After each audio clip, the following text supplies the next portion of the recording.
Bastante parecida en algunas situaciones por el aislamiento por alguna barrera entre las dos poblaciones originales.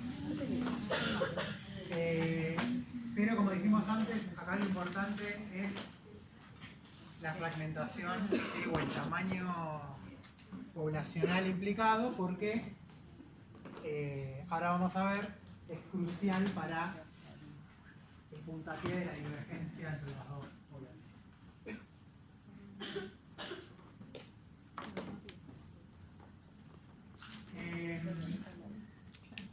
A veces directamente se vende como un modelo, una variante del modelo alopátrico, lo pueden llegar a escuchar como especiación por efecto fundador. La idea es que en la periferia de la distribución de una especie hay pequeñas poblaciones aisladas y en muchos casos divergentes, y es en esta situación periférica en donde se puede dar los procesos para la especiación, ¿sí? ¿Por qué? Porque en poblaciones pequeñas cobran importancia los efectos de la deriva. Esto se piensa, efecto fundador, por ejemplo, porque se piensa en el contexto este que yo les contaba de la llegada de un grupo de individuos reducido a un nuevo ambiente, por una cuestión azarosa llegar, por ejemplo, a colonizar una isla, y por lo tanto ahí tenemos una influencia muy importante de la deriva en el sentido de cuáles son los individuos que llegan a esa población.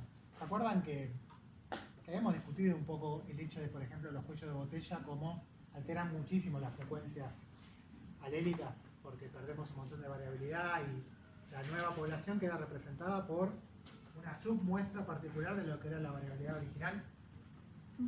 Eso en estos términos lo que estamos viendo es entonces una población que por este efecto, por el solo hecho de llegar a un lugar, pero ser pocos respecto a la población original, ya son distintos en un montón de frecuencias.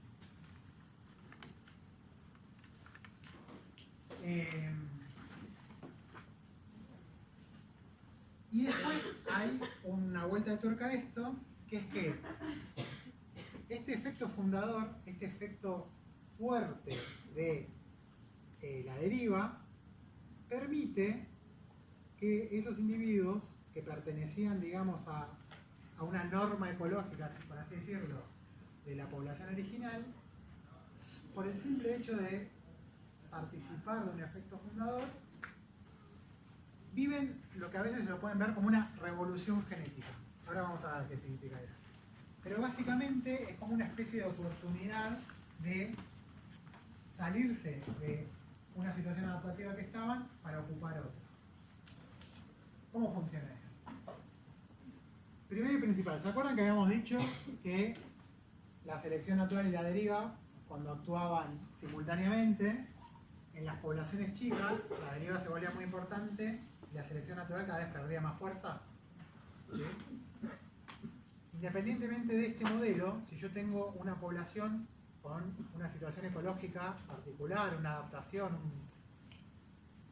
un pico adaptativo, ¿sí? Una situación ecológica con selección natural, pero le bajo el N, en algún momento la selección natural, por más que el ambiente esté ahí y los individuos estén en ese ambiente, la selección natural va a dejar de tener fuerza, simplemente porque bajo el N y esa población deja de ser vista de manera eficiente por la selección natural y empieza a derivar. ¿Okay? ¿Eso lo entienden? Entonces, ¿cómo funciona esto que les acabo de decir en la especiación peripátrica? Imaginemos que tenemos una población central en un pico adaptativo. ¿Okay? Y un grupito de esos individuos, esto no es geografía, esto es una superficie adaptativa. ¿Vieron alguna vez? ¿Saben lo que estamos hablando? Fundamental entonces, porque si están pensando que es geografía, cagamos.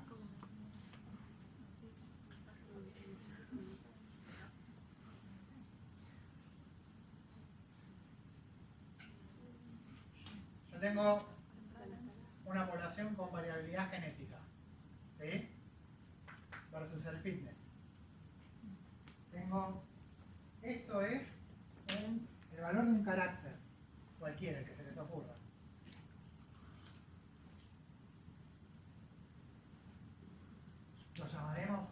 para mayor misterio. La población tiene una media en algún lado, acá. ¿Qué me pueden decir de cómo va a evolucionar esta población? Con el paso del tiempo. Si tiene variabilidad, ¿no? Esto responde a diferencias de fitness, ¿sí? Entonces, con el paso del tiempo, esta población va a evolucionar para acá, ¿sí? Y esperaríamos que después se quede para acá porque tanto disminuir o aumentar el valor de este carácter hace que el fitness medio poblacional disminuya. Esto es un pico adaptativo. ¿Bien? Los picos adaptativos reales en la naturaleza, tranquilamente, hacen cosas así.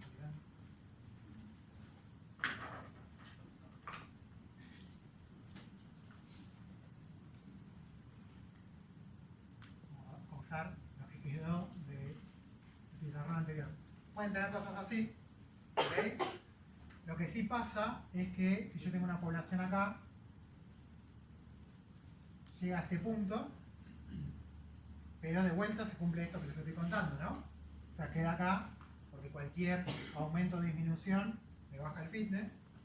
Entonces, en situaciones así más complejas, esto sigue siendo fitness.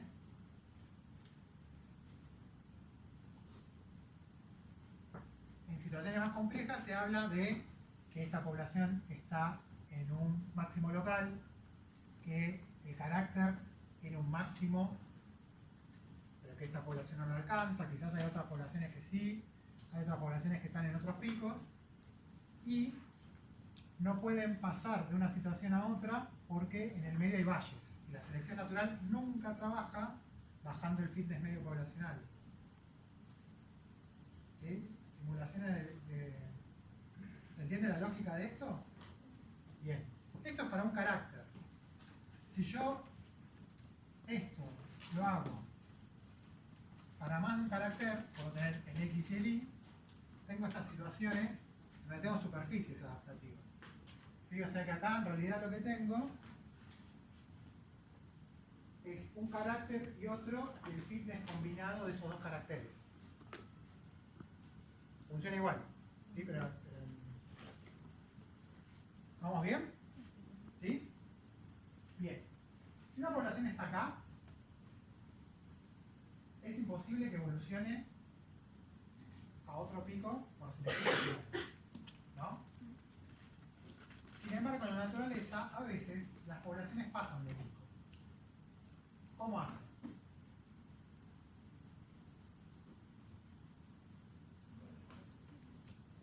Pero, ¿qué significa el término? Claro, entonces, ¿qué tiene que pasar? ¿Cómo le sacamos poder? ¿Qué kriptonita? ¿Cuál es la kriptonita de la selección natural? Reduzco el N. Reduzco el N, ¿no? Si reduzco el N, esto no es que deja de existir, pero pierde, se vuelve un fantasma, y la población empieza a derivar. Y de repente se recupera el N. Se recupera el N, la selección natural lo ve, pin, llega a otro pico. Pero en el medio tuvo una situación en donde ese carácter derivaba porque había bajo N. Esa es una. La otra es que por una cuestión azarosa, los individuos de esta población son arrastrados a una isla,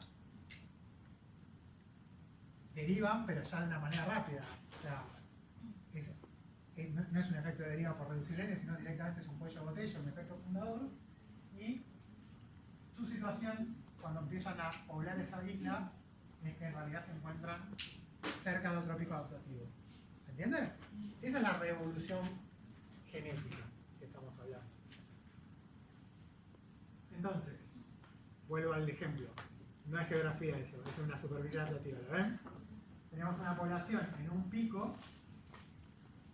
Un grupo de esos individuos, por alguna razón, ocupan un nuevo ambiente, pasan a una isla y su constitución genética en realidad sería castigada por el fitness, digamos, de esta situación, pero el bajo N hace que todo esto no importe, y cuando se empiezan a recuperar demográficamente, evolucionan, pero evolucionan a la situación ecológica que están más cercanas por su genética, por su combinación de caracteres,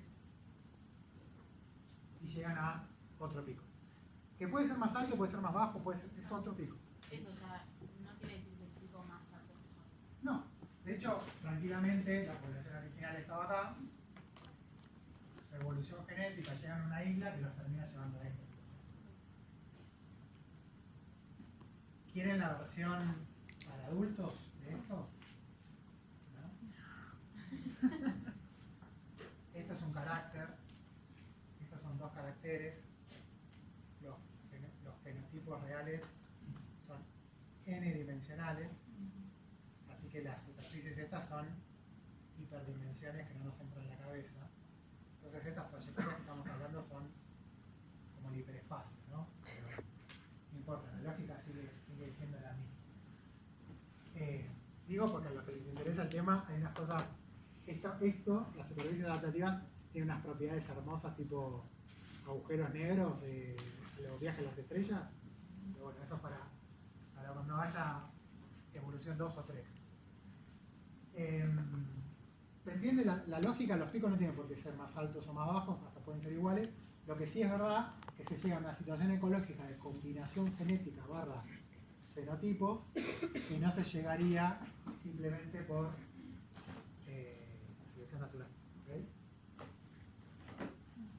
Se recupera el tamaño poblacional, entonces tengo picos adaptativos distintos, que más que el pico, en realidad lo importante acá es que lo que era la misma población termina teniendo una divergencia. ¿Sí? Una divergencia que ¿cómo se logró? Primero, por una especie de revolución o rebarajado genético que dio el efecto fundador. Y eso permitió que después la selección natural llevara a esa población fundadora a otro lugar. ¿Ok? Sí. Entonces, cuando dice alternativamente el ambiente en el margen de la distribución de una especie puede ser diferente, se produce una divergencia adaptativa.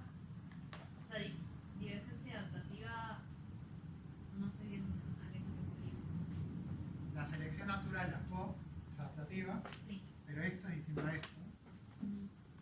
Y antes era todo lo mismo. Entonces ahí una divergencia. Ok, sí. Dicho de otra manera, los que llegaron a la isla, los primeros que llegaron a la isla eran la población ancestral náufraga, ¿no? Pero después son otra cosa. Los pinzones de Darwin en los Galápagos no son los pinzones de Ecuador.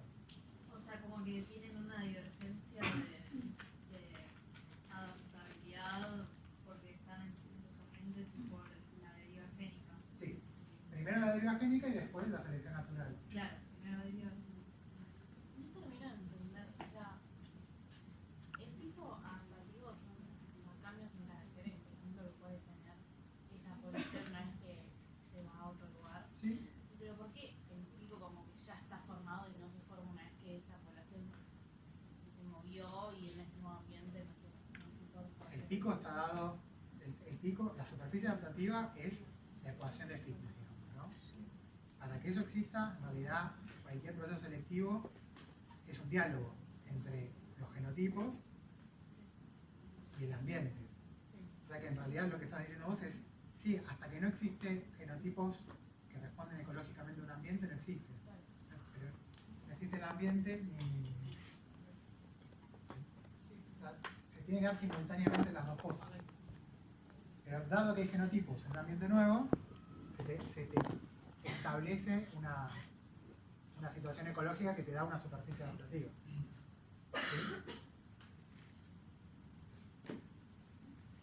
¿Bien? Fíjense que en realidad distintos picos, esta divergencia por selección natural, también era una posibilidad del modelo alopátrico. Si cambiaba algo de las dos poblaciones de repente en un ambiente y en otro no, se podía quizás correr a otro, pero no es lo central del modelo alopátrico, y acá es el motor de la divergencia para el modelo peripátrico.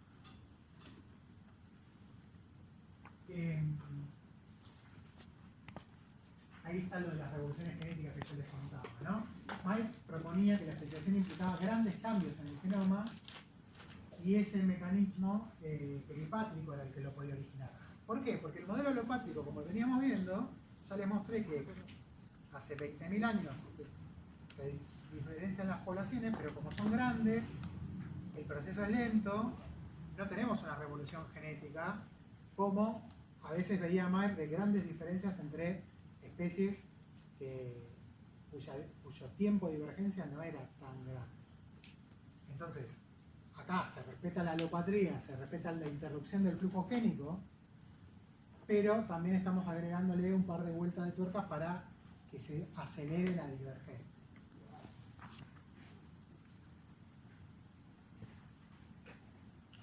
Estas revoluciones genéticas se debían al cambio de las frecuencias alélicas que alteraban relaciones epistáticas muy fuertes y ubicuas en todo el genoma,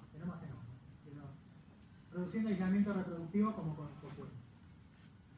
Un proceso rápido y geográficamente localizado. Entonces, por ejemplo, si pasa esto, Mayer decía que probablemente entonces no veamos formas transicionales que no quedan en el registro fósil, y parte de este desarrollo de la especiación peripátrica, se lo dejo acá picando, pero es uno de los modelos de especiación que se tiene en cuenta para explicar, cuando vean macroevolución, equilibrios puntuados, el modelo que dice que las especies aparecen de repente en el registro fósil. Eso es porque si fuera por alopatría siempre la especiación, entonces podríamos tener muchas formas transicionales que quedan en el registro. Pero esto hace que sea rápido el proceso y probablemente entonces la mayoría de las veces que hay especiación nos perdemos las formas intermedias. Dato para cuando esto lo unan con macro. ¿Sí? Este modelo en su momento fue bastante criticado porque básicamente estos valles que había que sortear, entendían los autores que no podía ser muy profundo, porque si no, si realmente era muy profundo, si realmente lo que había que reordenar tenía consecuencias muy negativas en el fitness, no había n chiquito posible para suspenderlo, digamos, ¿no? Entonces, el valle no podía ser muy profundo y entonces, si el valle no es muy profundo, porque si no, no se podría vadear, la diferenciación que se consigue por superarlo tampoco es tanto. Si el accidente geográfico no era tan importante, entonces tampoco era gran hazaña pasarlo, y por lo tanto, esa población pequeña difícilmente generaría una divergencia grande. ¿Se entiende? O sea, le criticaban que le estaban pidiendo mucho a esa revolución genética. Pero hay ejemplos, después vamos a ver, que funcionan bastante bien. Después de bien vamos a ver una. De vuelta, ahora vamos a ver la parapátrica, pero la peripátrica y la alopátrica, las dos suspenden el flujo génico, y eso es modelos muy amables con las escuelas aislacionistas, ¿sí? Con esto de cómo se forman las barreras de aislamiento reproductivo. Los dos modelos anteriores tratan de explicar rápidamente cómo se genera esa divergencia y esas barreras quedan establecidas, porque acuérdense que era la manera de entender el proceso de especiación por el concepto biológico de especie. ¿Okay? Ahora vamos a ver con este modelo, el parapátrico y el simpátrico, que tienen al flujo génico metido, cómo se complica la cuestión del aislamiento reproductivo. Y por eso fueron modelos un poco más peleados, más difíciles de que sean así. Especiación parapátrica, tenemos una población original, una clina que hace que haya divergencia, población barra distribución, ¿no? Pero es una distribución continua, con flujo génico. Se produce una zona híbrida, que ahora vamos a ver parecido, si no, con lo híbrido que veíamos en el alopatría. Y si el proceso termina, tenemos finalmente especiación con la desaparición de lo intermedio, por así decirlo. Cuando estén estudiando para el parcial y quieran entender este modelo, esos tres conceptos son básicamente los tres pilares para entender la especiación parapática. Que siempre tenemos una distribución continua y que el flujo génico está, ¿sí? Que tenemos una clina y lo que va a pasar con la zona híbrida, ¿sí? Ahora vamos a ver cómo esos tres elementos nos hacen este modelo de especiación. ¿Qué dice la especiación parapática?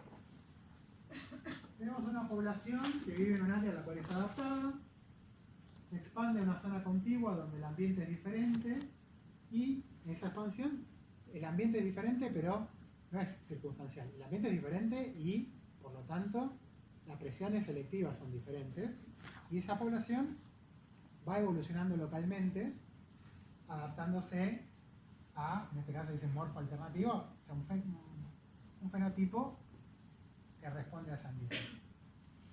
Tenemos distintos óptimos a ambos lados o en los extremos de la distribución que establece que existe una clima, ¿no? Que ahora vamos a ver cómo funciona. Si estas diferencias, ¿no? Si estos ambientes son realmente muy divergentes,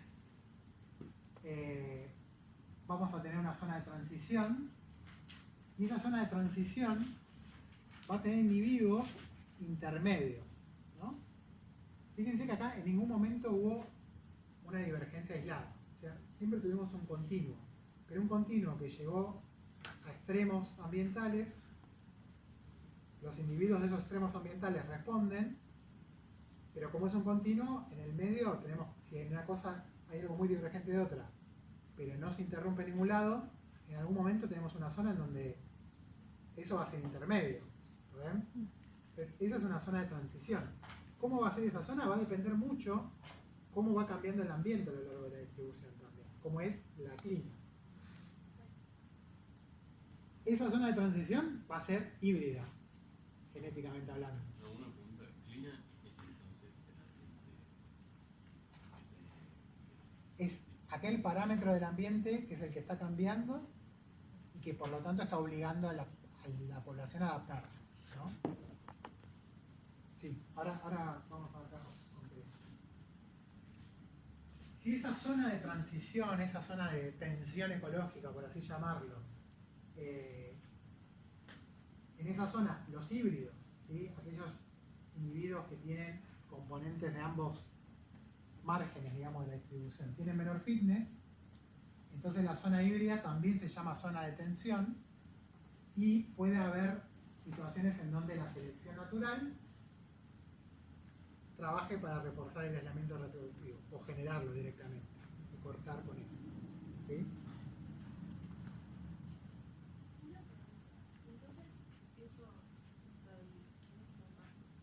no siempre va a Todo esto ser- es el mismo caso. Todo esto No, es la clase. claro, esto de que me digo el último punto, perdón. Sí, No siempre la zona de transición. de transición va a ser de tensión, entonces. Claro, porque de vuelta, si los híbridos no tienen menor fitness, la selección natural no tiene por qué trabajar en Y contra. ahí se van a sostener los tres genotipos, ¿no? Los N genotipos, claro, porque esto puede ser, Los tres, digamos. claro, poner ejemplo, esto puede ser blanco, negro y gris, ¿no?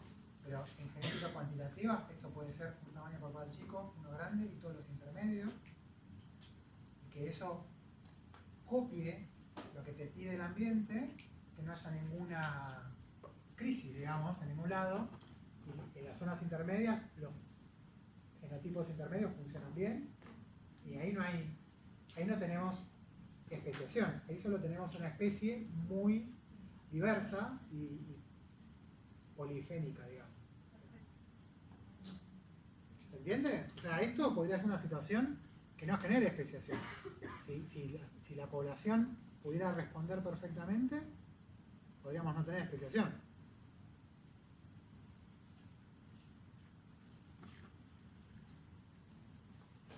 tema es cuando hay una selección.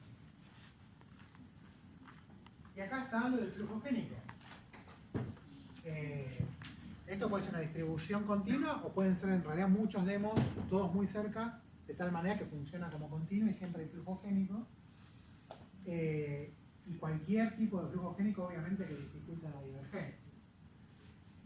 Entonces, se supone que esto está ocurriendo a pesar de que existe flujo génico y es un poco una cinchada en donde tironea el flujo génico para que no haya especiación y la selección natural para que sí lo haya, ¿no? Si tenía éxito la selección natural, pero arrancando esto no sabemos cómo termina. ¿Sí? Si gana la cinchada de la selección natural, hay especiación y por lo tanto en algún momento se interrumpe el flujo génico. ¿Y eso depende de los híbridos también?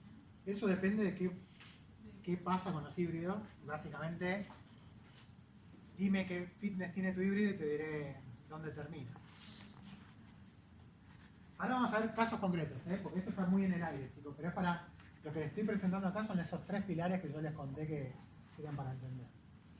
Entonces, zona híbrida es un área de contacto entre las dos formas genéticamente diferenciadas que aún no han perdido la capacidad de hibridar y en la cual se genera una cierta cantidad de descendientes de origen mixto.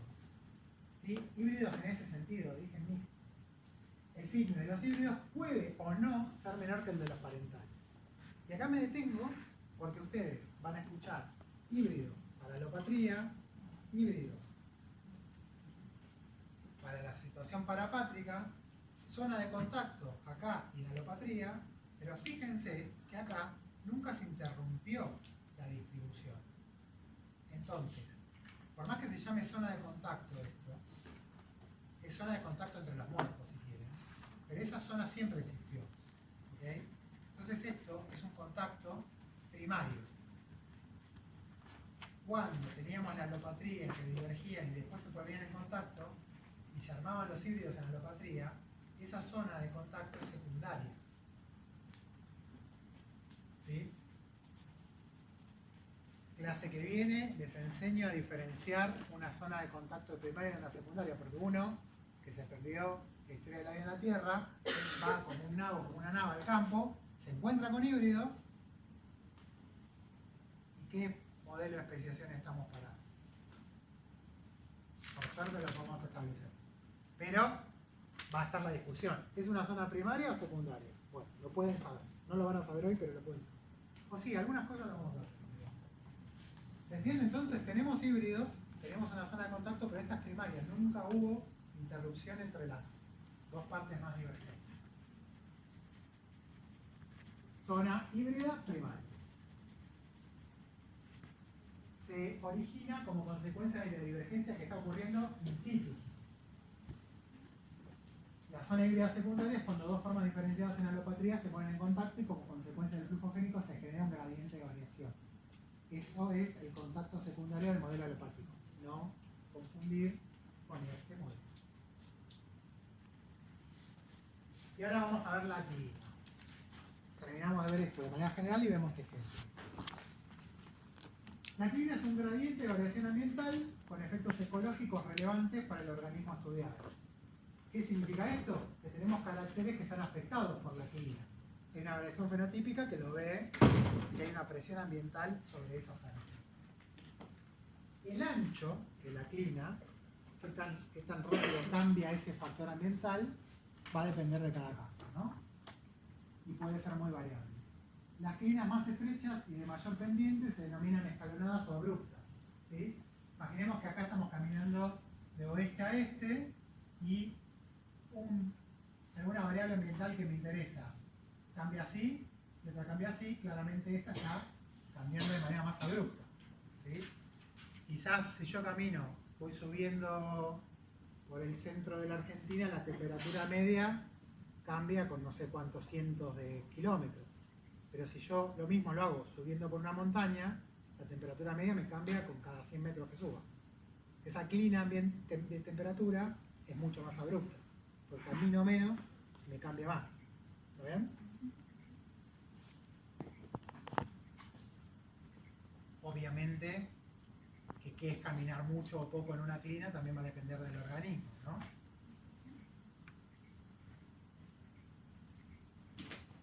Se pusieron a cantar las ranitas.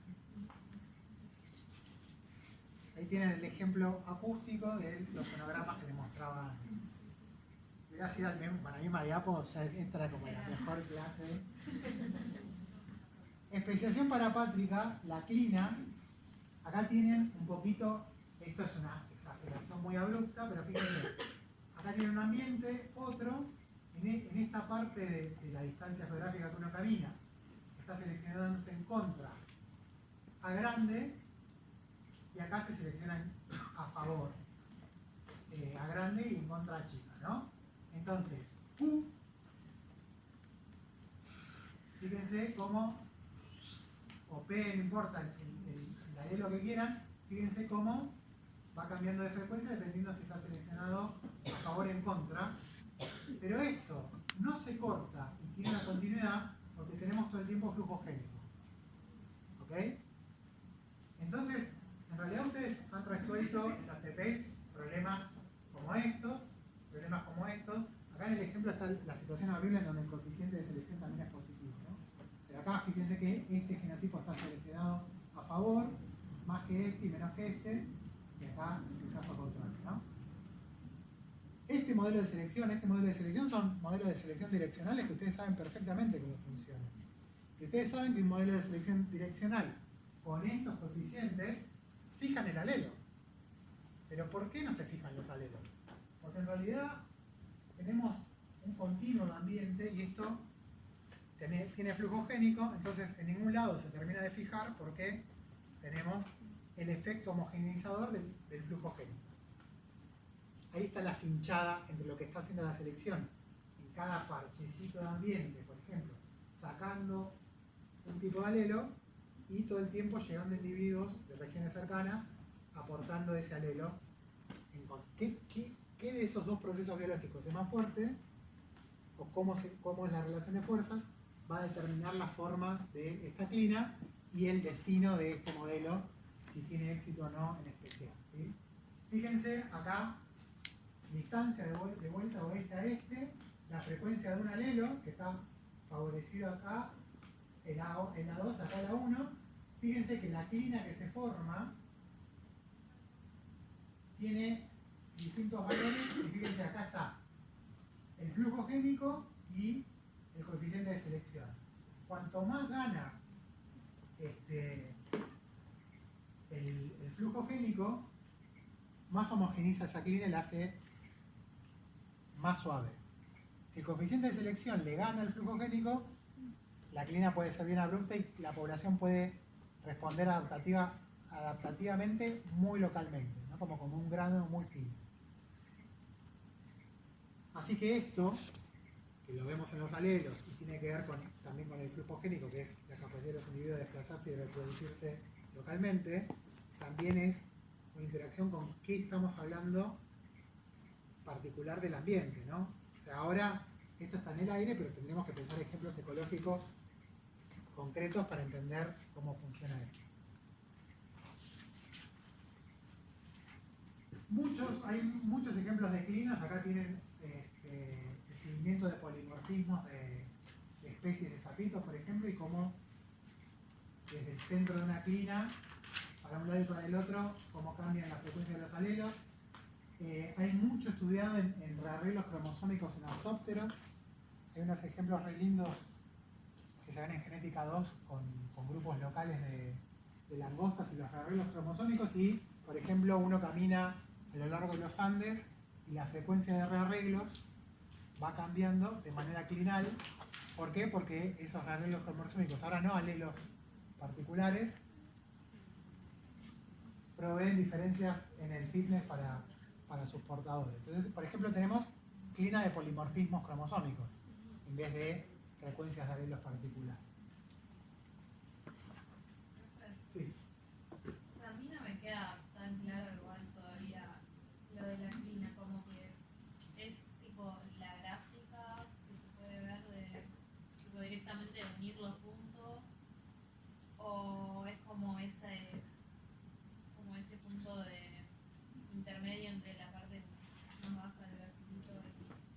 acá hay que ver cómo está cambiando el ambiente, pero básicamente vos tenés algo en el ambiente que está haciendo que este alelo se seleccione a favor o este alelo se seleccione a favor. Un predador, la cantidad de plomo en el suelo, la temperatura, lo que sea. ¿Sí? Y eso te va a dar, esta distancia están números en el aire, pero esto te va a dar cada cuánto, es lo que te decía antes. Si cada 100 metros subiendo una montaña, te baja 1 grado la temperatura, y 1 grado es mucho para lo que sea el fenotipo térmico que estás viendo, entonces cada 100 metros vas a tener una situación ecológica distinta. Sí. O puede ser que esto que te acabo de decir, que cambia mucho la situación ecológica a 200 kilómetros. Entonces, eso es parte de la forma de la clima, Ok. que significa qué tan fuerte la selección natural va a estar actuando en cada momento. Ok, pero como que entonces decía que más fuerte, más, como más abrupta la diferencia. Claro, porque vos tenés a mismo ambiente, ¿sí? A mismo ambiente, te lo voy a poner como un ejemplo bien bruto, ¿no?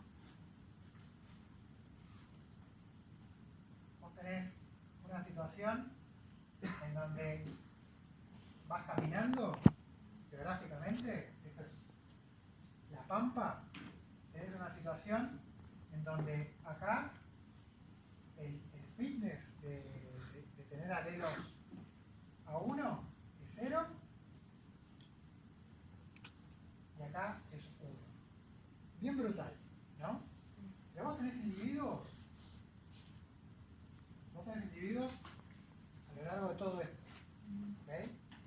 Y los individuos responden a esto, pero al mismo tiempo, mientras también migran, se reproducen, ¿ok? Con esta situación tan abrupta, esto es la situación ecológica, no es la clima, ¿no? Bueno, sí, es una clima totalmente abrupta, pero digo, ¿vos cómo lo vas a ver? Vos esto lo deducís, pero en realidad vos lo que vas a ver es, por ejemplo, la frecuencia del alelo. Si esto es así de abrupto y no hay flujo génico, vos vas a tener, mientras caminás por acá, ningún individuo tiene el alelo, cuando caminás por acá, todos los individuos tienen el alelo, y acá tenés una zona muy chiquita de híbridos que probablemente la pasen horrible. ¿Sí? ¿Está bien? Bueno, en este caso extremo, si yo forzara, ahora esto lo mantengo constante, pero forzo mucho la migración, empiezo a poner mucha migración, muevo todo el tiempo los individuos yo para subirte el coeficiente de migración, ¿sí? ¿Sí? Si yo subo mucho la migración, lo que me va a pasar es que voy a empezar a suavizar esto. ¿Está bien? Sigue estando lo mismo, pero al mover mucho los individuos estoy haciendo que se ensanche la zona de híbridos. Hay más híbridos porque hay mucho migrante para un lado y por el otro. ¿Me seguís? Sí, o sea, como que quizás yo estaba pensando que la clina tenía que ver con la zona de los híbridos, Acá pero que tiene que ver con No, toda la zona clina, de gas. claro, la clina es todo. Bueno, ahí está. Creo que voy al punto tuyo. Si la clina es muy suave, los genotipos pueden responder, es lo que le decía yo antes. No hay un problema, no hay una zona de tensión. Hay una clina, pero no hay una zona de tensión. Ejemplo, vos tenés pumas desde Tierra del Fuego hasta Alaska, pasando por los trópicos. ¿Sí? Y para, no sé, para la mayoría de las características, pero para el montón de características no hay una zona de tensión, porque el puma, por cómo es, puede tranquilamente cambiar su fenotipo y los tiene más grande, más chico, más peludo, menos peludo, y habitan un montón de hábitats totalmente distintos. ¿Sí? Y si no estuviera el hombre, todas esas poblaciones estarían conectadas. Es una gran población americana. ¿Sí? Entonces no tenés una situación que arranca con la posibilidad de que sea especiación parapátrica, pero no tenés especiación parapátrica. ¿Cuándo tenés especiación parapátrica?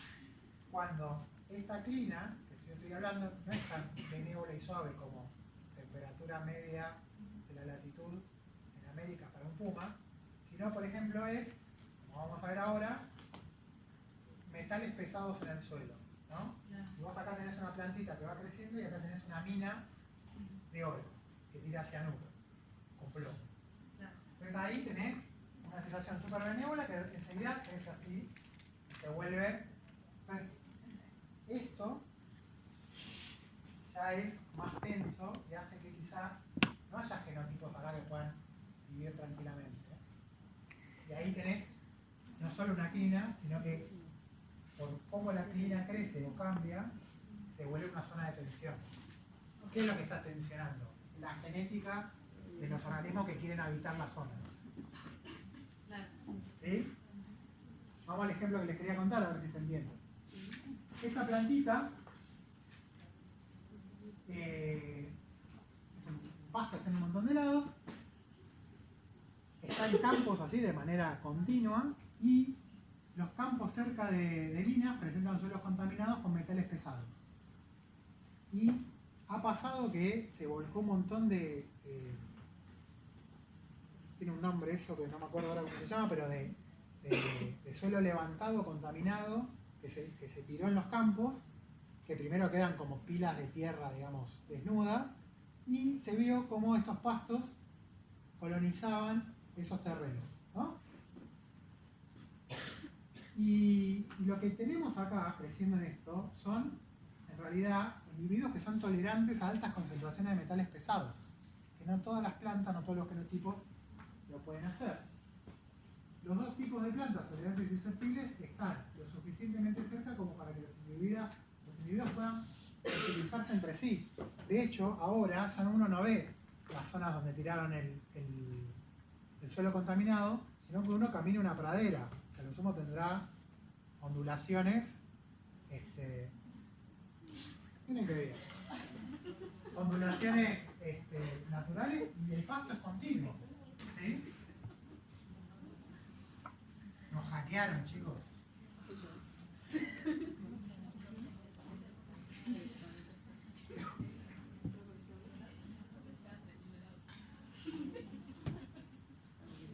Entonces, ¿qué pasa? ¿Por qué es parapátrico esto?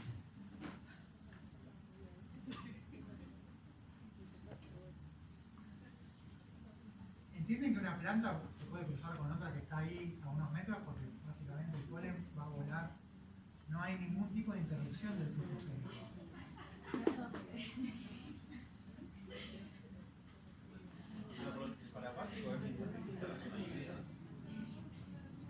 Tenés una zona de transición que es zona híbrida, sí.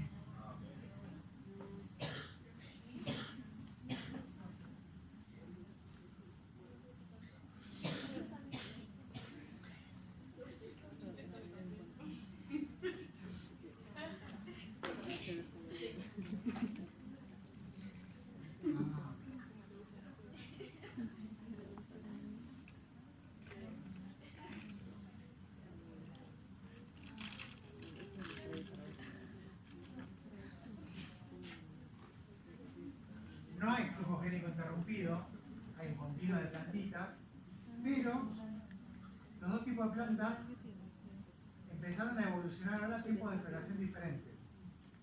¿Sí? O sea, y acá la clina, la transición, es en centímetros. ¿Sí? El porcentaje de metales pesados puede crecer órdenes de magnitud miles de veces en 1 o 2 metros de suelo. ¿Sí? Obviamente que por lluvias y todo, no es que pasa de 0 a 1. Entonces tenemos una transición, pero tenemos una transición muy abrupta para lo que es un pasto que está quizás en 500 kilómetros cuadrados. ¿Lo ven? Pero hay zonas en donde en un par de metros o en una cuadra ese suelo cambió tanto linealmente en lo que serían metales pesados como para que sea un ambiente totalmente distinto. Y el flujo génico está. Pero ¿qué pasa? Adaptarse, en este caso concreto, ¿no? Adaptarse a suelos con metales pesados involucra un montón de adaptaciones fisiológicas de las plantas que como consecuencia indirecta, entre otras cosas, le cambian los tiempos de floración. Entonces, fíjense cómo Eso puede hacer tranquilamente que empiecen a divergir en sus tiempos de floración y en algún momento tengamos plantas que son una especie distinta que solo habitan en los bochones de tierra con metales pesados y la otra no. Hoy por hoy todavía, por eso está en pregunta, comienzo de especiación parapátrica, hoy por hoy son la misma especie todavía. Pero los estudios de campo muestran que a ambos lados de esta cliva, o sea, en espacio de suelo intermedio, ya les conté, es muy poquito. Y estas plantas se están todo el tiempo polinizando entre sí, no hay barreras al flujo génico, entonces tenemos cerca de donde está el suelo contaminado un montón de poblaciones que en realidad son híbridas. ¿Pero qué significa eso? Los híbridos, cuando crecen sobre suelos muy contaminados, no le va tan bien como las plantas puramente tolerantes. Y cuando crecen en los suelos limpios, tampoco. Porque tienen toda una carga de mecanismos de toxificación que las hace crecer más lento y lo que sea, y tampoco tienen ventajas sobre las plantas, digamos, ancestrales que crecen en esos suelos. Entonces tenemos ahí una tensión genética en esos híbridos. Todavía no se interrumpió, pero si los tiempos de floración se siguen divergiendo, tranquilamente en un momento ya van a dejar de solaparse los momentos en donde se pueden cruzar y vamos a tener floraciones en un momento de las plantas tolerantes, floraciones en otro momento de las plantas no tolerantes y dos especies distintas. Pero ven como el flujo génico termina siendo posterior a lo que empieza el proceso de especiación. Es lo último que se termina interrumpiendo. En el modelo alopátrico era lo primero que se interrumpía para que haya especiación. Acá empieza la especiación y termina con la interrupción del flujo génico. ¿Ven cómo está totalmente al revés? ¿Puedo hacerte una pregunta? En realidad es de la otra, la positiva, la de las clinas. No, esta. Sí, esa. Me genera duda todavía por cómo estamos describiendo estas situaciones. ¿Por qué se plantea como dos modelos distintos? O sea, lo entiendo cuando la clina es bien abrupta, pero ¿por qué no sería, por ejemplo, ahí el fitness, el cambio de fitness, una función de la distancia o de esa? Es que está cambiando con la distancia. Pero ahí estamos en situación de la izquierda y se produce en la derecha.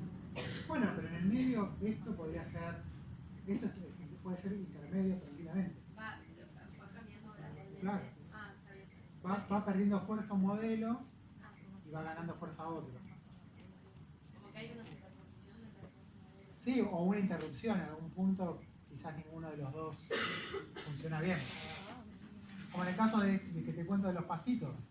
Acá, en esta zona, ponele, esta parte de acá es un suelo medianamente contaminado, pero no es desecho de mina, y ahí entonces no es claramente suelo limpio y no es claramente suelo contaminado. Entonces, ¿cuál es ahí el modelo selectivo? Bueno, va a ser una cosa probablemente media intermedia. ¿Sí?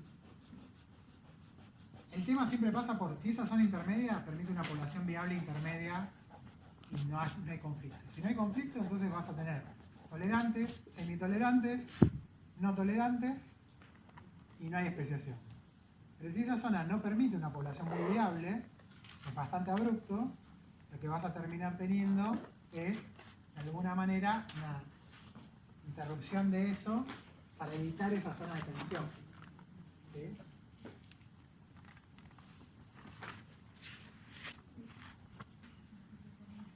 Bien. Acá tenemos un ejemplo de caracteres que tienen que ver con la selección sexual en un pajarito, cuando uno, en formas muy divergentes del plumaje, como ven, pero tiene, por ejemplo, dos características acá. Una es, no sé, el largo de la barbita, de las plumas que forman como una barba, y después la reflectancia de otra parte del cuerpo, de acá del cuello. ¿Ven que este, por ejemplo, tiene el color de este, pero todavía tiene la barba de este? ¿Ven? Como medio intermedio. Ahora, uno podría seguir cada una de estas dos características por separado, y de hecho los autores muestran cómo la proporción de la reflectancia, ¿no? Que es el colorcito. En la clina cambia antes y de manera muy abrupta comparado con la barba, que cambia en distancia después, ¿ven? ¿Lo ven? Acá es la distancia de las poblaciones, de la primera población que le ponen el 0, caminan y van viendo los genes, si quieren, de la reflectancia y los genes de la barba. Que son dos caracteres que varían de manera lineal con la geografía. Pero ven que las clinas no son exactamente iguales. La zona de transición está separada. ¿Sí? ¿Lo ven?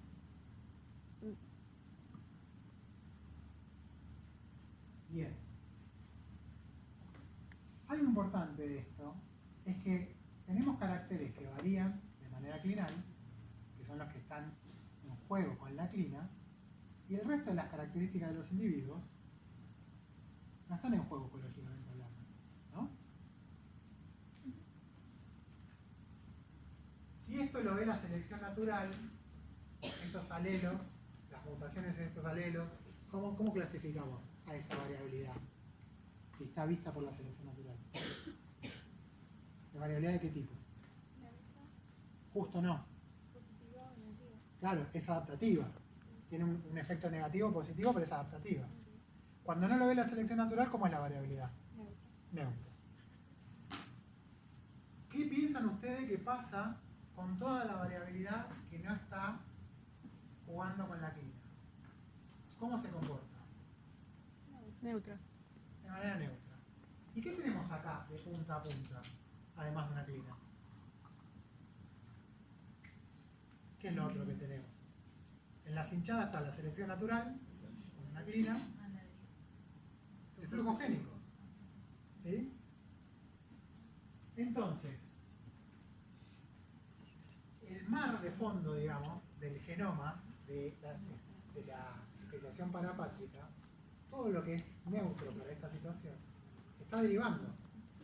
¿Sí? Esos genes pasan así, de acá para allá, y si yo los siguiera, no tienen una clina. ¿Se entiende? ¿Lo ven? Y los genes que están involucrados en la clina tienen estas variaciones clinales, precisamente tienen la zona de tensión. ¿Sí? Las zonas híbridas, los híbridos, son híbridos en los caracteres que vienen al caso para la clina. Me paso el modelo alopátrico. ¿Se acuerdan cómo se formaba una zona híbrida? Llegaban poblaciones divergentes, se ponían en contacto. Los híbridos, ¿en qué son híbridos? En alopatría. ¿En qué genes? En todo el genoma. Llego al campo, me encuentro con híbridos. ¿Cómo sé que estoy en una zona de contacto primaria como parapatría o secundaria como la alopatría? Pero si el genoma o Si los híbridos son híbridos en todo el genoma, alopatría. Si son solo en los caracteres clinales, parapatría. De ahí que yo tenga ciertos alelos que entran de manera diferenciada o no a lo largo de los pools génicos estos que están en flujo génico, y eso es lo que se llama introgresión. ¿Sí? En este caso, por ejemplo, fíjense que depende de dónde se paran, ¿no? Pero si caminamos de esta población acá, este carácter introgresa más hacia el oeste, por ejemplo, este carácter que este, y viceversa. Este carácter está más introgresado que el otro. Y de vuelta, vamos a encontrar, por ejemplo, que todo lo neutro en realidad corre libremente de un lado y del otro del pool génico.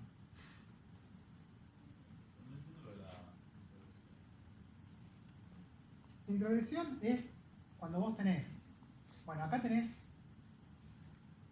flujo génico, tenés dispersión de los individuos que se reproducen y tenés la selección natural, ¿no? Ahora, Vos fijate esto que habíamos visto. ¿Ves que los caracteres presentan la clina antes o después? ¿Sí? Es como que en algún punto los alelos de una parte, ¿no? Los que responden, por ejemplo, a esta situación de alta reflectancia, si te parás acá, en esto, en lo celeste, los alelos estos rojos están como metidos en esta zona más que los azules. ¿Lo ves? Esta es una zona geográfica en donde si vos venís de acá, lo normal sería estos valores, ¿no? Pero en esta zona geográfica ya tenemos valores altos de esto. Es como que estos genotipos están introgresados ahí, están metidos en un contexto que en realidad tendría que ser como bajo. Son porcioncitas de genes que están respondiendo, digamos, como del otro lado de la distribución.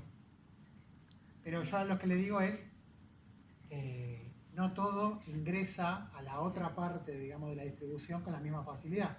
Lo neutro va y viene y digamos, solo tenemos un gradiente natural de distancia, y lo que tiene metido a la clina en realidad tiene distintos momentos en donde cambia la frecuencia. ¿Dónde los profesores independientes? Sí. ¿Por qué creerías que estén respondiendo a la misma altura igual? No necesariamente, Por eso claro, tiene sentido. claro, pero si están respondiendo a la misma situación ecológica, tendrían que, si son parte de la misma adaptación, por así decirlo, ¿no? Por más que sean independientes, si responden a la misma presión selectiva, Pero pueden tener uno más rápido y otro más lento. claro, Y bueno, y ahí introgresan de manera distinta. Tal cual. También la otra cosa que puede pasar es que hay genes que no tienen que ver con esto, pero están en ligamiento con genes, y entonces son arrastrados. Son arrastrados por el... ¿Se acuerdan cuando vimos el barrido selectivo? Que había un alelo que era fijado y todo lo de alrededor se lo arrastraba. Bueno, eso también, ese arrastre hace que haya un montón de porciones que introgresan en la situación y no tienen nada que ver. Bueno, esto era lo que dije yo antes, ¿no? ¿Qué genes pueden fluir a lo largo de... y no se enteran que existe una clina, y qué genes copian la clina? Sí.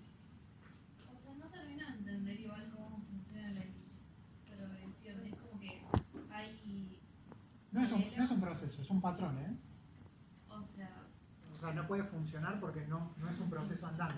Es un patrón que vos ves, que hay genes que están metidos, digamos, en el genoma de la otra circunstancia o de la otra situación divergente. Dicho de otra manera, no todo, estoy pensando en la forma gráfica de mostrárselo, no todas las partes del genoma van a tener esta forma clinal. claro. ¿Sí? Solo la van a tener los que sigan la clina. Ajá, Y el resto de los genes siguen de largo. sí. ¿Está bien? Sí, pero entonces... Ahora, los que siguen la clina, algunos la siguen como más fielmente y otros pueden aparecer antes o después. Porque no como dijo ella, no responden de la misma manera. ¿Por qué no responden de la misma manera? Por ejemplo, porque están ligados a otro gen. O sea, como que la introgresión nada más es que como que hay un gen que no es final, digamos, pero como que se puede adaptar un poco a ese comportamiento Por ejemplo, final. pero porque está arrastrado, no porque participa en la asociación. O sea, arrastrado por algo genético, Ligamiento, por ejemplo. o sea, no sé bien igual cuando dice ligamiento que es. Ligamiento genética, Ah, de genética. sí, ligamiento de... Sí, sí. Ok. Bueno. Esto lo vamos a ver igual la próxima clase cuando vemos genética de la especiación. Esto lo vamos Ah, ok. a ver bien. Lo importante de acá que se queden es con esto que acabamos de decir antes, de que la clina y esta divergencia existe para parte del genoma y para otra parte no.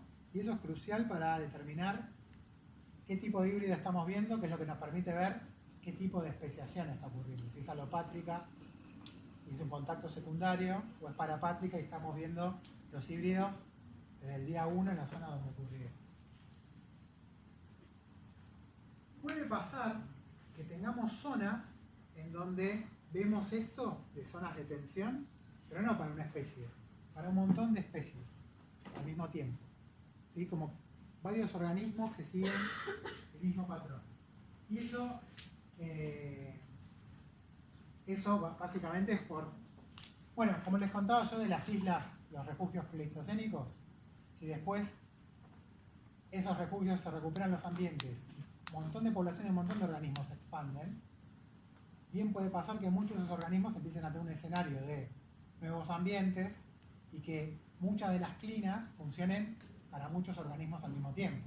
¿Sí? Entonces ahí pueden llegar a verlo en la literatura como zonas de sutura, zonas que son de transición ecológica, pero no para una especie, sino para un montón de organismos al mismo tiempo. Son como zonas desafiantes, pero para un montón de organismos. O sea, como de zona de sutura podría ser que sea más... Es una sumatoria de zonas híbridas de distintos organismos. Ah, ok. ¿Sí? Vos estudiás escarabajos y me decís, mira, en esta zona tengo mi zona de transición ecológica. Sí. Digo, pará, yo trabajo con lombrices y es lo mismo, y salta alguien que dice, a mí con los caracoles, esa zona voy siempre porque me pasa lo mismo. Entonces te das cuenta que es algo que no es particular de tu bicho, sino que es algo que está generando zona de sutura para artrópodos. Claro. Probablemente el ejemplo que yo te di del pastito con los desechos de la mina, esa zona también sea lo mismo para las lombrices o muchos microorganismos del suelo. Claro. Porque los metales pesados no afectan solo a los pastos. Sí, Y ahí eso constituiría una zona de sutura. Y zona de tensión es una zona híbrida en donde tenemos bajo fitness de los híbridos. ¿Sí? Esas zonas, cuando tenemos una zona híbrida que es una zona de tensión, es lo que necesitamos para ver si terminamos en un modelo de especiación para par. ¿Sí? Bien, esta introducción la vamos a ver después, vamos a salir en el aire. El otro gran ejemplo de especiación parapátrica es lo que se conoce como anillos de especie. ¿Sí? Que básicamente, en todos los casos que se han observado, es una población que desde un centro, por distintos lugares, se fue expandiendo. Nunca se interrumpió el flujo génico, esto hace que haya una divergencia dependiente de la distancia, pero todo con flujo génico. Pero cuando se tocan los extremos de estos frentes de avance, entre estas poblaciones no hay flujo génico posible y hay barrera de aislamiento reproductivo.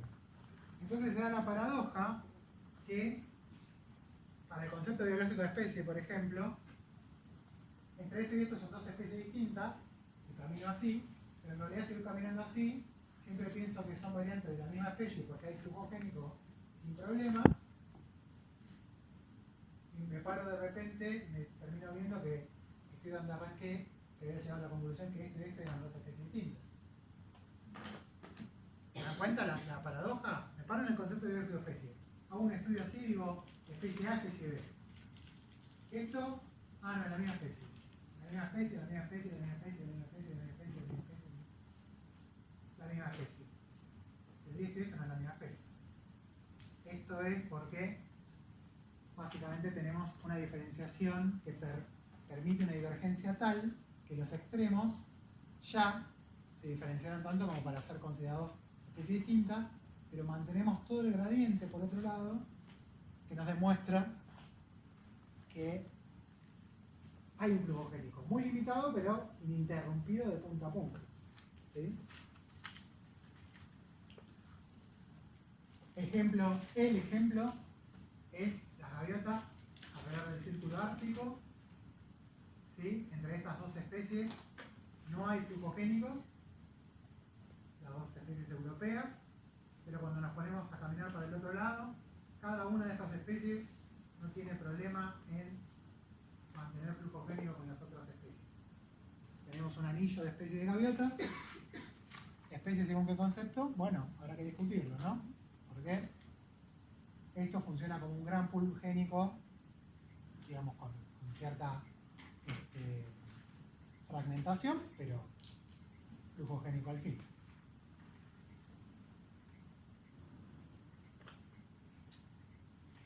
Otro ejemplo de anillo de especies, las salamandras acá en California, en donde estas dos especies no se cruzan entre sí, pero si vamos caminando para un lado y para el otro que esquivan la Sierra Nevada y las cadenas montañosas, cada una de estas especies no tiene problema cuando digo hibridar, no tiene problema en hibridar no solo el flujo génico, sino que hay zonas donde directamente las salamandras son totalmente transicionales entre un morfotípico y otro morfotípico, ¿no? Si lo camino así no tengo problema, bajo por acá, pero cuando veo las dos poblaciones más extremas, coexisten en simpatría sin cruzarse nada, y son dos especies totalmente diferenciadas desde el aislamiento reproductivo. Último ejemplito, estos pajaritos en Asia, en China, donde es un complejo de especies y de vuelta, ¿no? Tenemos bifurcación de las poblaciones entre el este y el oeste del Kashmir. Las razas se van integrando entre sí. O sea, fíjense que a veces hablan de razas, a veces hablan de especies, dependiendo de quién le da bola a qué concepto. Pero viridianos y Pumleitrasus, que sería rojo y naranja, estos dos, en la zona de contacto no se cruzan para nada. Y sin embargo, si caminamos así, tenemos todas las transiciones. ¿La qué? Bueno, básicamente de ahí tenés un montón de cuestiones ambientales distintas que van variando y, muy importante, en este caso particular, por ejemplo, están las localizaciones dando vuelta.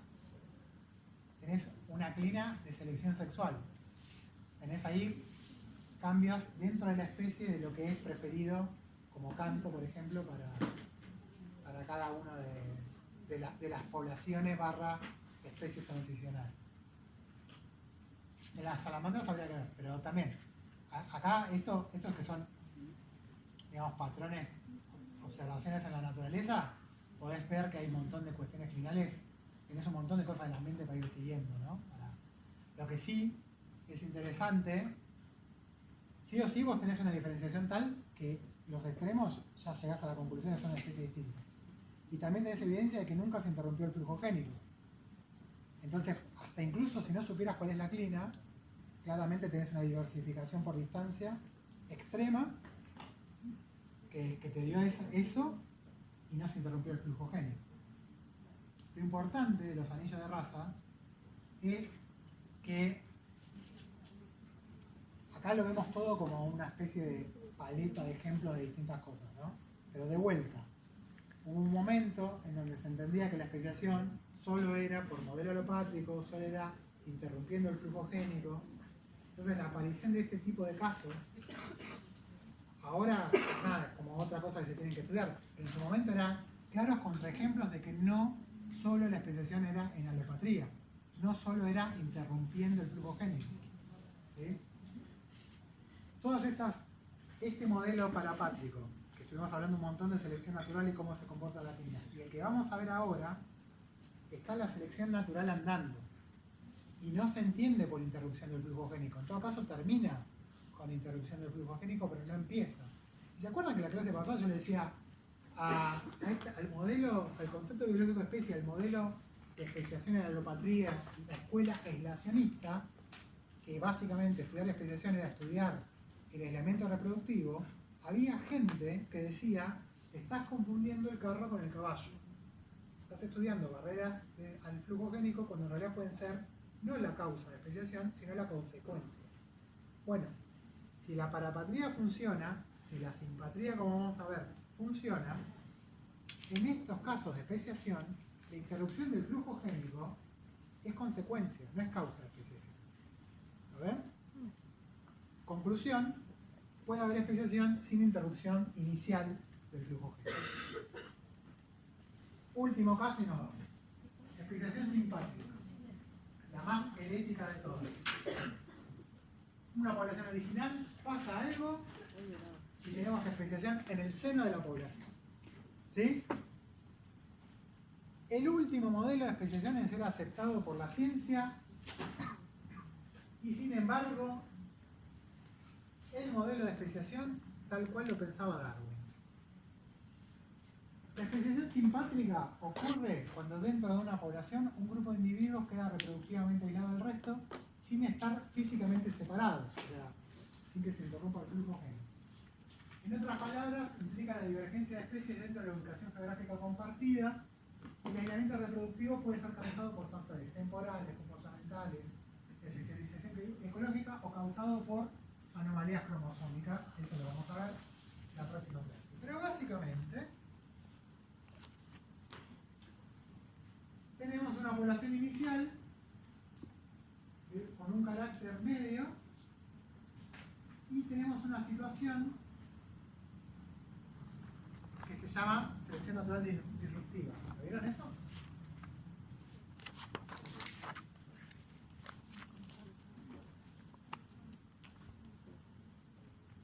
Empezamos a tener, de alguna manera, por ejemplo, una situación de fitness así, en donde la población, los individuos de este lado, evolucionan hacia allá, y los otros evolucionan hacia allá, y lo que tenemos con el paso del tiempo son medias diferenciadas. Y los que tienen menor fitness son los originales. ¿Sí? Darwin pensaba que así se originaban las especies. ¿Por qué? Porque él decía, en esta situación inicial de un carácter, y acuérdense que él hablaba de la supervivencia del más apto, la competencia entre los individuos, él lo pensaba en los individuos de la misma especie, de la misma población. Acá, ¿cuáles son los individuos más comunes? Este es un carácter. Los que están cerca de la media, ¿no? Esta superficie bajo la curva es un montón de individuos que tienen el carácter este. ¿Sí? ¿Cuáles son los que tienen menos competencia? Los individuos. Sí.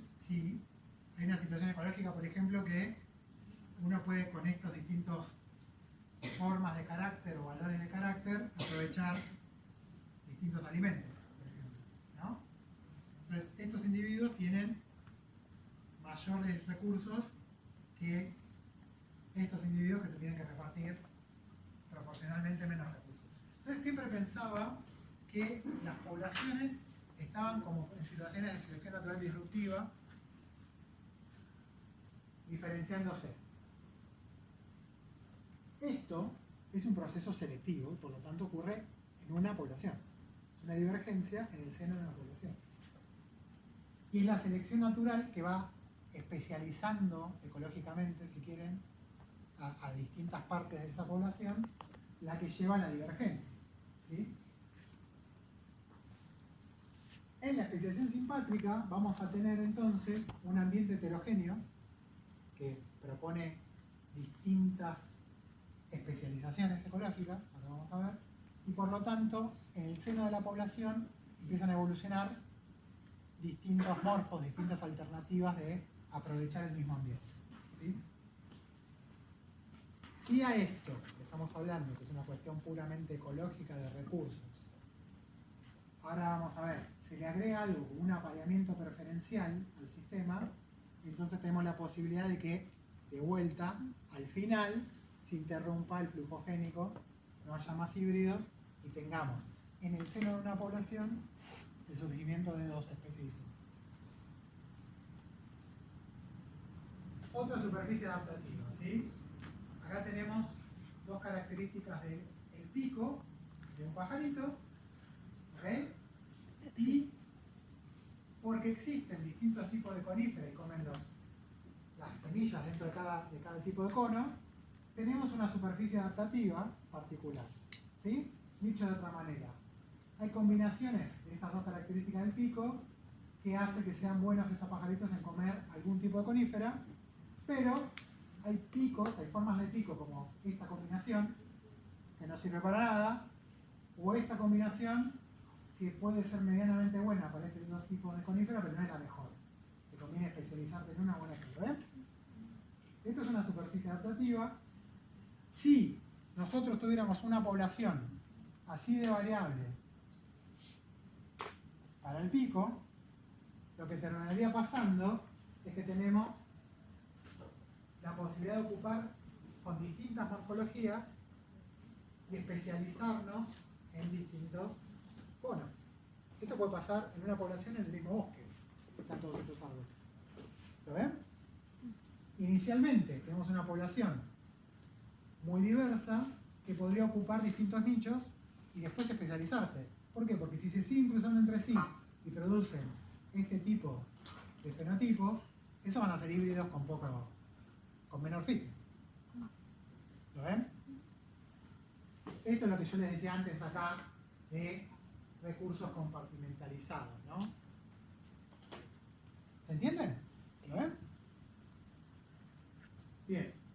El caso que ustedes van a ver en el TV, el de Ragoletis, es un caso paradigmático. Ragoletis es esta mosquita, ¿sí? Es una especie americana y fíjense, tenemos Ragoletis, su hospedero ancestral son los frutos del espino, ¿sí? Un arbolito que crece ahí en Norteamérica. Llegan los europeos, traen todo lo que traen los europeos, se ponen a hacer jardines, huertos y de repente desaparece una mosca que les come y les afecta las manzanas, ¿sí? Ragoletis. Empieza a afectarle las manzanas y, oh casualidad, venía del espino, que era la planta que usaban los mismos europeos para hacer las cercas y delimitar un huerto de otro. Así que esa Ragoletis especializada en la manzana salió directamente, no de algún lado, del espino de al lado donde tenía, ¿sí? Hoy por hoy hablamos de que existen dos razas ecológicas. Son razas, esto no son una especie distinta, porque no terminó el proceso de especiación. Pero claramente esto que está ocurriendo en simpatría, ¿sí? Y está ocurriendo hace menos de 500 años, porque antes no había manzanas en América. Ustedes van a ver el caso concreto y van a leer los papers en el TV, pero les adelanto. Las razas se alimentan de los diferentes frutales, espino y manzana, y están genéticamente diferenciadas. No totalmente, pero sí lo suficiente como para reconocer la variedad de manzana y la variedad de espino. Y están en el mismo huerto y vuelan entre sí, pero ya evolucionó una preferencia por algún tipo de fruto dentro de esa población. O sea, tenemos una población, pero algunos individuos van a la manzana y otros van al espino. ¿Y por qué esto se entiende que es el comienzo de una especiación en simpatía? Porque se aparean en la planta hospedadora. O sea que no solo se especializan en aprovechar un fruto, sino que en ese fruto se encuentran con los individuos que también pueden aprovechar ese fruto y se aparean y dejan los huevos ahí. Entonces hay una diferenciación microambiental, porque las moscas pueden tranquilamente en 3 segundos llegar al espino o a la manzana, pero hay una diferenciación microambiental no solo de la especialización ecológica, sino de aislamiento reproductivo. ¿Se entiende? Pero sigue habiendo flujo génico. Sigue habiendo flujo génico. Sigue habiendo flujo génico porque esto no es absoluto. Hay un montón de individuos que pasan a... Y encima, acá creo que está, los momentos de fructificación no coinciden perfectamente. Entonces hay momentos transicionales en donde tranquilamente la variedad de manzana, están las moscas dando vuelta, pero no hay muchas manzanas disponibles, y algunos individuos terminan yendo a espino. Y donde van a comer se reproducen, entonces todavía hay flujo génico. Esa es una parte, pero la otra parte es que ya hay una diferenciación genética lo suficiente como para saber que la variante de manzana es distinta. ¿Sí?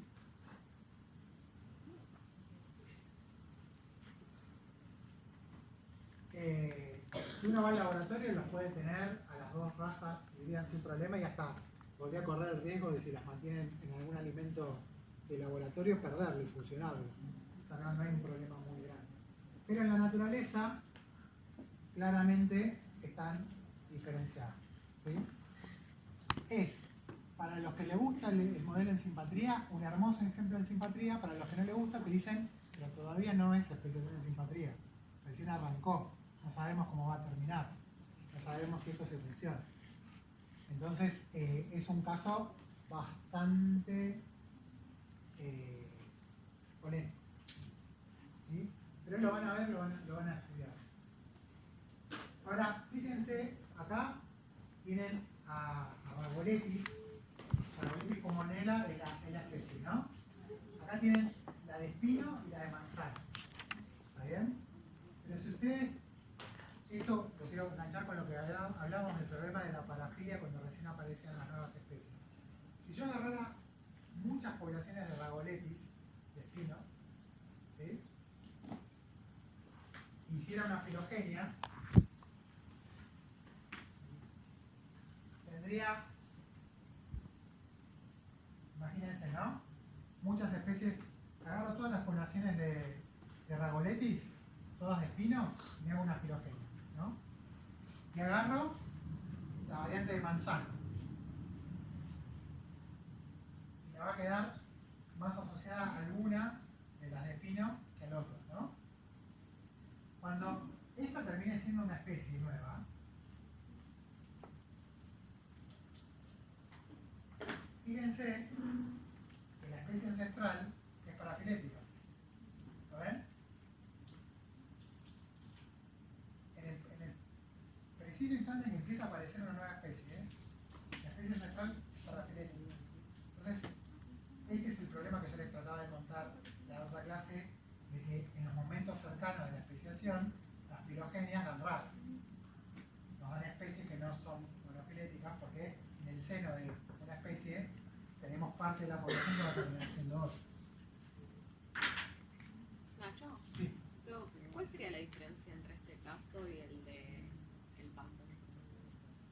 Porque, o sea, Y acá tenés una interrupción del flujo génico porque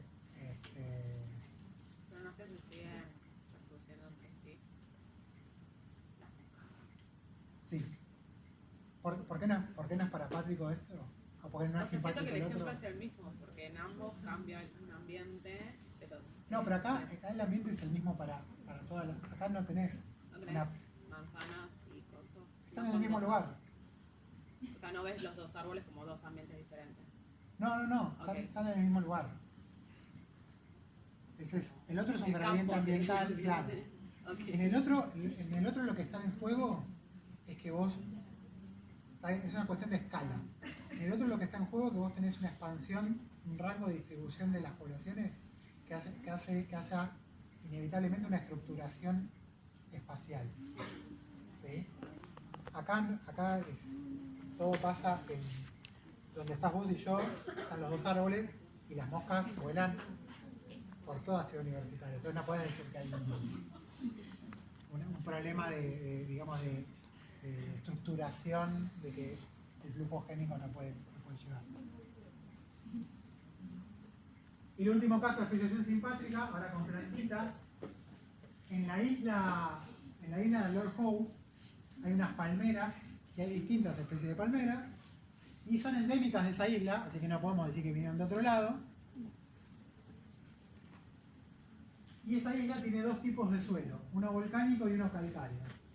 Las palmeras que crecen en suelos volcánicos son ricas en nutrientes, son suelos más ácidos, tienden a florecer antes que las palmeras que crecen en suelos calcáreos, que son suelos más básicos y con menos nutrientes. Como las palmas florecían en diferentes momentos, la reproducción dejó de ser aleatoria y comenzó a haber este apareamiento selectivo, ¿no? Y este aislamiento temporal entre las dos poblaciones de palmeras hizo que evolucionaran por caminos diferentes, se terminaron de perfeccionar en aprovechar suelos calcáreos y suelos volcánicos, y ahora son dos especies separadas, ¿sí? Pero fíjense de vuelta que primero hay de una población de palmeras que va germinando en distintos suelos una posibilidad de especialización ecológica en el lugar, y el aislamiento reproductivo viene después, ¿sí? En este modelo también es un modelo que lo guía es la selección natural, y después viene el aislamiento reproductivo. Entonces, fíjense que el modelo alopátrico y el modelo peripátrico va a tener unas velocidades, porque se basa en procesos más de deriva o de adaptación local posterior. Son modelos que piensan a la especiación de una manera más lenta que los procesos en donde la selección natural arranca siendo la fuerza que genera la divergencia de las especies, ¿sí? Cada vez que en los otros modelos veíamos a la selección natural, en los otros modelos me refiero a alopátrico y peripátrico. Ahí la selección natural es adaptación local, aporta la divergencia, pero no a la especiación directamente. En cambio, en el parapátrico y en el simpátrico, la selección natural es lo que arranca a diferenciar las especies desde el momento cero. Por lo tanto, es un proceso. La selección natural es el proceso de especiación y es, por ser selección natural, un proceso mucho más rápido que la deriva. Acá tienen el mismo ejemplito, dibujado distinto. Esto lo saqué de este paper, que en realidad es un comentario chiquito, pero está bueno porque es un comentario sobre qué tan común o no es la especiación en simpatría. Lo tengo, si quieren lo pueden buscar. Y del mismo laburo saqué esta frasecita que también es un poco lo que se tienen que llevar de este modelo.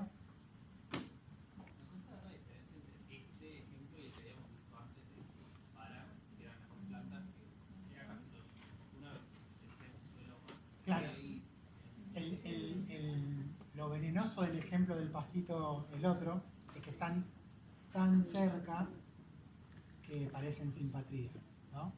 Pero en realidad vos lo que tenés ahí, que es lo que decía ella, es un tema de escala, que vos ahí tenés una distribución muy muy amplia, en donde vos tenés capacidad de adaptarte localmente a algo, una transición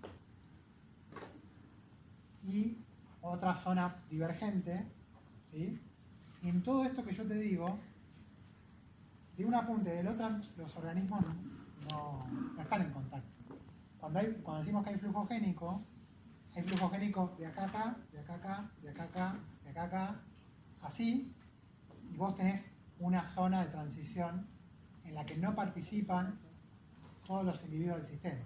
Entonces tenés muchas poblaciones de hemos, o como quieras pensarlo, en una parte de la clina, otras en la zona de transición y otras en la otra zona.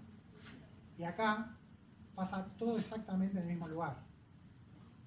Es como que en el otro ejemplo no tendría que haber lugar para que haya muchos demos no tolerantes y muchos demos tolerantes. Tendría que haber solo un damero de suelo contaminado o no en el mismo lugar. ¿Se entiende? Es la islita y pasa todo ahí, digamos, en parches, digamos. Es una cuestión, si quieren, de escala. En el otro caso, acuérdense que después los ejemplos concretos que veíamos sacando el pasto eran a lo largo del continente, ponele cosas en donde vos tenés muchos demos interconectados entre sí, con flujo génico y unos gradientes de miles de kilómetros, que hace que las puntas hayan divergido. ¿Sí? ¿Entiendes? Acá no hay puntas, acá no hay posibilidad de puntas, acá hay como una cosa más de especialización de cosas bien definidas. Pero, en este caso, en el parapátrico, vos tenés lugares donde puede haber divergencia. Por porque el flujo génico no está interrumpido, pero sí está, si querés, buffereado por la distancia. Entonces hay posibilidades, lo que hablábamos antes, que la selección en la clina tuerza y cambie los pools génicos de una punta y de otra, porque precisamente no es una sola población, es una cosa más alargada. Acá, el flujo génico no está interrumpido ni está buffereado porque pasa todo in situ. Entonces, ese era el gran problema de la especiación en simpatría, que parecía casi como generación espontánea de una especie. Entonces, ahí va la frasecita esta. La especiación simpátrica ocurre más fácilmente cuando los rasgos bajo selección disruptiva, por ejemplo, preferencia de suelo, comportamiento de búsqueda de alimento, lo que sea, y apareamiento selectivo, tiempo de floración, tamaño corporal, lo que sea, están correlacionados genéticamente. Eso también lo vamos a ver la próxima clase, ¿no? Pero para este caso, para Ragoletis, para el caso que vimos recién, imaginemos que la reproducción, no hubiéramos tenido la suerte de que la reproducción pasa en el fruto preferido. Ocurre en el aire. Entonces sería más difícil el proceso de especiación simpátrica. Porque ahí no tendríamos una correlación muy fuerte entre reproducción y especialización, ¿no? Entonces, lo vamos a ver en la próxima clase, pero básicamente la especiación simpátrica funciona muy bien, sobre todo si la genética va a hacer que un rasgo y el otro estén correlacionados, ¿sí? Por ejemplo, lo llevo al extremo ridículo, no es así, pero imagínense que el gen que hace que les guste la manzana sea el mismo gen que hace que diga que se reproduzca en manzana. O sea, que sea un gen que diga, anda eso que huele muy rico, comelo y quédate ahí hasta reproducirse. Entonces ahí, claro, la especiación está muy favorecida porque algo que parecen dos caracteres distintos, comportamiento sexual y alimentación, en realidad son el mismo carácter porque son el mismo gen. Sacando esa ridiculez, que es pedirle mucho a un gen, si el comportamiento y la alimentación, como en Ragoletis, que tienden a copular en donde se están alimentando, están correlacionados genéticamente, vamos a tener más fácil un caso de especiación en simpatría. Si el mecanismo que hace que puedan aprovechar un suelo calcáreo, por así decirlo, hace que esa fisiología tarde más en producir flores y frutos, y eso hace que se corra la temporada de floración respecto a la otra, claro, son dos caracteres distintos, pero están correlacionados en la historia de vida y favorece que haya especiación en simpatría, porque están como arrastrados por la misma especialización ecológica. ¿Se entiende? En el caso que vimos antes de los pajaritos con los distintos picos, imagínense que esos picos no solo alimentan, sino al vocalizar por las distintas formas, tienen distinto canto, espectacular. Tenemos especialización ecológica y ya algún rasgo comportamental que va a hacer que haya aislamiento reproductivo. Así funciona más rápido la especialización. Bueno, chiquis.